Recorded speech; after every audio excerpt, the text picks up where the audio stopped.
এত বছরের ফ্রেন্ডশিপে অনেকগুলো প্ল্যান ক্যান্সেল হওয়ার পর ফার্স্ট টাইম সবাই মিলে মুভি দেখতে আসার সাথে জমিয়ে করলাম কচি মুরগির ঠ্যাং দিয়ে ডিনার। তো হ্যালো বন্ধুগণ, welcome back to our new blog. দিনটা ছিল ফ্রেন্ডশিপ ডে মানে সানডে, আর সানডে শুট অফ রেখে দুপুর বেরিয়ে পড়লাম। ভাবছো তো বাকিটা কোথায়? দাঁড়াও সবাইকে দেখাচ্ছি।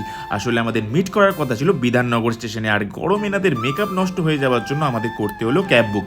20 টাকার রাস্তা 150 টাকা দিয়ে যেতে হলো, আর কি আমাদের সাথে আমাদের ম্যাডাম রয়েছে বলে কথা। যাই হোক, ফাইনালি পৌঁছালাম আমাদের ডেস্টিনেশন আইনক্স সহভূমি। আমরা যে আইনক্সটা গেছিলাম সেটা ছিল সল্টলেক স্টেডিয়ামের কাছে। কত বড় পাগলের দল আমরা, দেখো মুভি টাইম ছিল 5:15 আর আমরা পৌঁছে গেছি 3:30। ভাবো, আর কি নেই কাজ তো খই ভাজ। আর এই আমাদের দুজনের ম্যাডামগণ সময় যখন পেয়েছে এদের আর দেখে কি, এখানে ওখানে ফটো তুলতেই ব্যস্ত। তবে সামনে ফুচকার দোকান দেখলে এরা যেন পৃথিবীর সব মায়াকে ত্যাগ করে আগে সেখানেই যায়।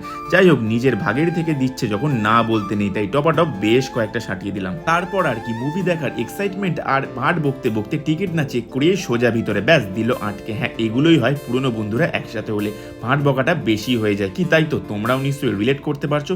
দেখো লাইনে দাঁড়িয়ে চলছে গভীর আলোচনা। বিষয়বস্তু কি বলতো, আমার ইনি আর আমার বন্ধুর তিনি লাস্ট কি মুভি দেখতে গেছিলাম আর তারা কোনটা গেছিল সেই নিয়ে, যদিও সেটা এক যুগ আগে দুজনের ক্ষেত্রেই। তাই ম্যাডামদের অভিযোগ মানে সুযোগ পেলেই হয়েছে আর কি। যাই হোক, অনেক কষ্টে মুভি টিকিট যখন পাওয়া গেছে এবার নিজের সিটে বসে ধন্য হই। চলো এবার মুভিতে কনসেন্ট্রেট করা যাক। ওহো দেখো, লাইট অফ মুভি স্টার্ট হয়ে গেছে আর ম্যাডামের মনে পড়েছে সেলফি নেওয়া হয়নি।